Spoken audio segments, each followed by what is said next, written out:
Hey guys, what's going on? My name's Anthony here, and I want to introduce you today to one of the latest things I've been working on for actually quite a while, but I'm just super excited to bring this out now. And this is called V Worship Guitars, and this is Volume 1.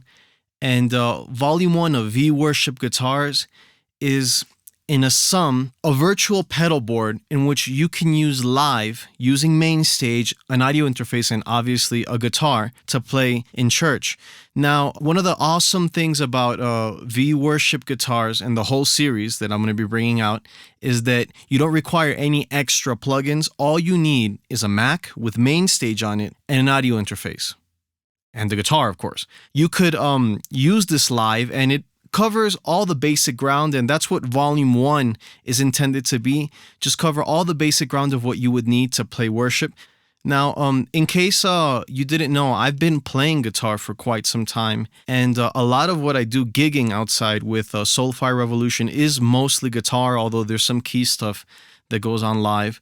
But it's mostly guitar work, and this is vaguely based on what I have going on my pedal board right now. Well, sort of. But it's pretty close, and you're going to see that you have your basic pedals. You have the blog, which is kind of a pog. The difference between the pog and this blog is that this is actually a mix of pedals. If I open up here the pedal board plugin, you're going to see that it's really hard to kind of recreate what a pog does because there's nothing in Mainstage that does an octave up and an octave down and lets you blend between the dry signal. So what I did was I kind of just put this together. Now this is using the sub-octave from the bottom pedal, and this is also using their kind of Digitech whammy pedal, just, doing the octave up. The octave up has kind of like that tracking that you're going to hear on most of the Digitech pedals that do that octave up. So it's not quite as stable as what you would get from the Electro Harmonics version, but it's pretty close, and that kind of tracking is actually pretty signature for stuff that The Edge from U2 used to have in his tone. So it's not such a bad thing, it's just not exactly a pog. But you'll see that on this pedal, I added on the main screen the octave down volume, the octave up, and then there's a thing in the middle called blend.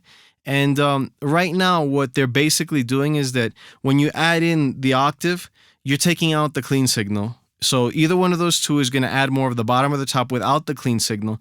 And if you're in a place where you need to have just the affected signal, you can, put these all the way up, and then you can blend between both of them, or you can start bringing them down to bring back in the clean signal. But that's the only way that you're able to get something as close to that, as far as I know. So I kind of did it that way, and it doesn't sound bad. Most people set up their pog, and it's like, they set it and forget it. So this might be a good option. The next thing I have is the K compressor. Yeah, that's right. Kind of be a little bit like Keeley, but it actually sounds pretty good. The simple settings, you have sustain, and then you have level. The clone, which is pretty close to what I could probably get towards a clone signal. The one thing that I do have to mention about the Mainstage plugins is that they do sound really great, but there's always going to be like this kind of after dirt, if you get what I'm saying, kind of like a harmonic that isn't natural to what you would hear in a real pedal. So I've tried to tame that down as much as I can. And to be honest, the results aren't really that bad. And I'm going to do some demos in a few minutes. I just want to get through explaining this. So this is like a clone kind of thing. It's an overdrive. I have the May Flutter, which is vaguely also based on the Walrus Audio Mayflower, which to me is a very cool drive, kind of the TS-808 kind of tone, except the Mayflower, the original one, actually compresses a lot more. And so this pedal is going to be that kind of drive that's going to compress your signal a bit more, and it's going to sound really good for kind of over-the-top stuff. These two drives, they both stack well, and they work independently well, and I think that works really cool. We have also a clean boost, which is exactly what the name insists on it. It's just a booster. We have the delay line, which is Logic's stereo delay. I know that you're expecting this because of the way it looks to be kind of Strymon-ish, but I kind of just set it up in a way where you have dual delays all the time, which is more eventide kind. But okay, for the purpose of this video and this pedal board, you're going to have kind of like the best of both worlds. And I've also set it up in a way where if you want to save your own presets within the delay plugin, you'll see which preset you're working on screen, and that kind of helps. Right now I have this preset called U2 Streets, which is basically your dotted eighth note. We have the reverb, which is called the big verb, and all the settings are here. This is just a modulation reverb. And last but not least, we have the shimmer effect, and you can't play worship nowadays without shimmer. So it's here, it's available. Now, I just want to mention the very last thing on this that I think is worth mentioning, and it's the amp setups. Now, when I play live, I play 9 out of 10 times in stereo. And usually what I'm asking for is I'll ask for 2 Fenders, because that's what I've been working with recently and how I feel like I'm getting a good result, a good tone. But I've set it up in configurations on stuff that I've used live and what works for me. So there's a few different settings. So the one that's on screen right now is the stereo Fender setup. I have a stereo AC30 setup, and I have a stereo kind of matchless tone setup.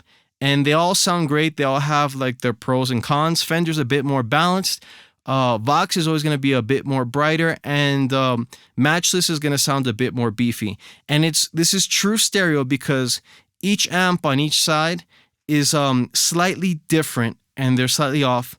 But you can always move the settings that are here in the amp window, and they'll affect both amps, and they're kind of synced up in a way where I feel like that they sound pretty stable, both of them. I don't like running through the amp designer and kind of expecting it to do the stereo for me through one amp, because to me that doesn't have a more three-dimensional tone.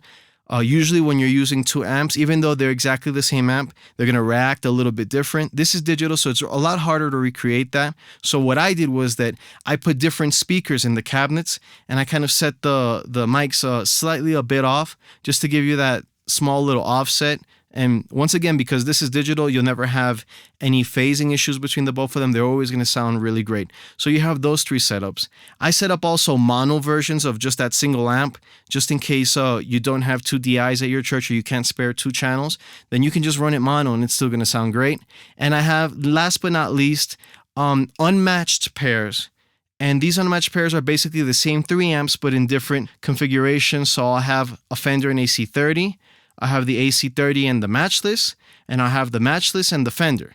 And basically, they're 2 different sounding amps. It's also really cool for a bigger tone. Some people really like doing it. Personally, I know that Stu G, the ex-guitar player for Delirious, and who's also playing right now with Michael W. Smith, he does this a lot, and he loves the way 2 different amps sound, and that gives you a more stereo feeling because, to be honest, a guitar by itself isn't stereo, so you got to help it become a bit more stereo, not just with the effects, but also with the amps.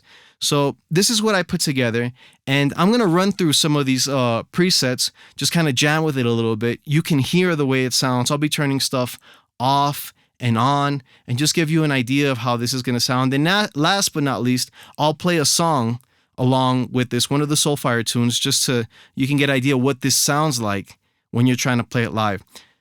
Also worth mentioning, to control the pedals, I'll be using the Disasterio DMC8, which is what I use to run our tracks live when we play at the band.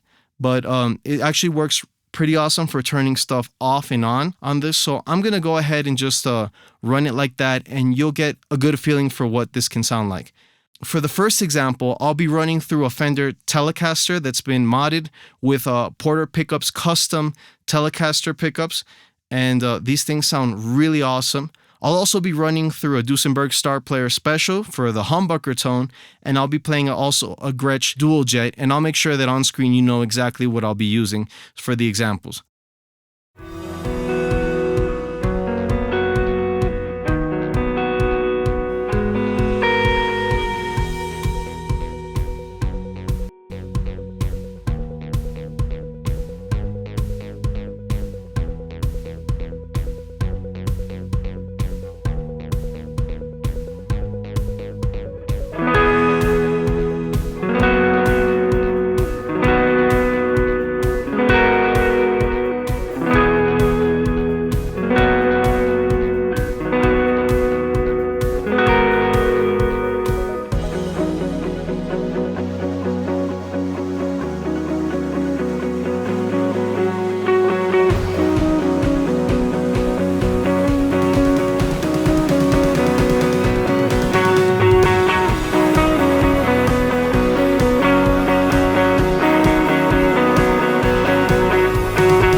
it's important to mention that to get this to sound as authentic as possible, you really have to work on setting your gain on the input of your audio interface.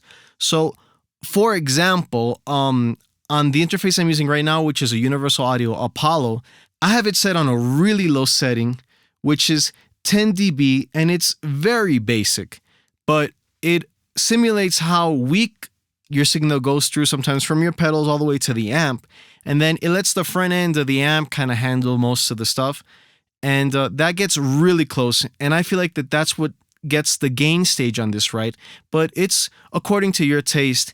If you use an iConnectivity, I usually set the gain at 10 dB on those, and it sounds spot on. And obviously, if you're going to switch to something that has a much hotter output, like something with P90s or even hotter with like a humbucker style guitar, you might want to actually start dialing it down just a tad to compensate for the difference, because you're always going to see that, but at least you know it's going to work out fine. Thanks so much, guys, for watching. Please subscribe to my YouTube channel, and you can only get this at multitracks.com. Thanks so much. Bye-bye.